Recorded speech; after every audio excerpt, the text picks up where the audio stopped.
Beautiful sols, good morning. দেখো কি সুন্দর সূর্য উঠেছে আর চারপাশের পরিবেশটা একদম ঝলমল ঝলমল করছে। আমি চলে এসেছি আমাদের বাড়ির ছাদে। এই যে পায়রাদের এখন চাল খেতে দিলাম। এই দেখো চাল দেওয়ার সাথে সাথেই এক ঝাঁক পায়রা ছাদে নেমে পড়েছে। ওদের এখন কিছুক্ষণ চলবে ভোজন পর্ব। আর এদিকে চলে এসছে ফার্মেসির দাদা আমার সকাল সকাল খালি পেটে হচ্ছে অ্যালার্জির কারণে যে ব্লাড টেস্টটা 6 মাস অন্তর হয়, আজকে তার জন্য ব্লাড স্যাম্পেল নিয়ে যাবে।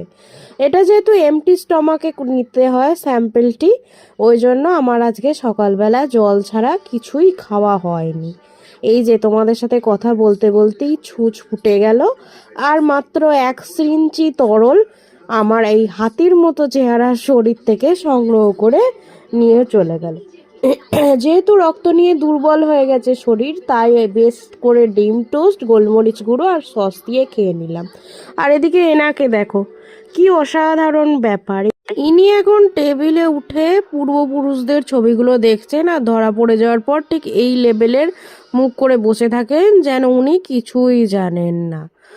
অভিনয়ে ইনি যদি অস্কারের জন্য অ্যাপ্লাই করেন, আই সোয়ার এনাকে কেউ হারাতে পারবে না। তারপর আবার ওনাকে বিছানায় পাঠিয়ে দিলাম। এখন কিছুক্ষণ বসে গা হাত পা পরিষ্কার করা হবে। এদিকে দিদা শুয়ে আছে, আমি সরে গেলেই হুজ্জুতি শুরু হবে। এদিকে রান্না বান্নায় তারপরে চলে এসছি। আজকে কি বানিয়েছি একেবারে দেখাবো ভাতের পাতে। এই যে আজকে সাদা ভাত, উচ্ছে ভাজা, এটা হচ্ছে বেথুয়া শাকের চচ্চড়ি, আর এইদিকে কি আছে বলো তো, এটা হচ্ছে ধনিয়া চিকেন। তারপর কেন জানি না আজকে দুপুরে ঘুম এলো না, তাই এরকম আলতা পরে বসে বসে পেতনির মতো পা দোলাতে থাকলাম।